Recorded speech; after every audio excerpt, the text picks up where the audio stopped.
Hello everyone, welcome to Soma's cake shed. বাঙালির এক অন্যতম উৎসব হলো জামাই ষষ্ঠী। আর এই অনুষ্ঠান ঘিরে জামাই ও শাশুড়ি মাদের তোড়জোড় কিন্তু থাকে একদম তুঙ্গে। শাশুড়ি মায়েরা সমস্ত ভালো ভালো পদ রান্না করে জামাইদের খাওয়ান। আর জামাইরাও কিন্তু কম যায় না, ধুতি পাঞ্জাবি পরে হাতে একটা মিষ্টির হাঁড়ি নিয়ে রওনা দেন। তো সেই ভাবনা থেকেই আজকের এই কেক, মিষ্টির হাঁড়ি। এটা না হলে জামাই ষষ্ঠী কিন্তু ফাঁকা ফাঁকা লাগে। আর এদিকে দেখুন হাঁড়িটা কিভাবে বানালাম সেই ক্লিপিংসটাই মিসিং, মানে ভিডিও করার সময় মাথাতেই ছিল না যে অন করা হয়নি। এই আর এক দুঃখ, মানে কিছু করার নেই। মাটির হাঁড়িটিকে আরও সুন্দরভাবে ফুটিয়ে তোলার জন্য ফন্ডেন্ট দিয়ে একটা পাটের দড়ি লুক দেওয়ার চেষ্টা করেছি।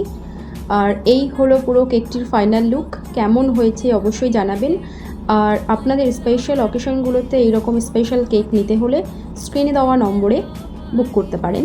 Thank you very much. Tata.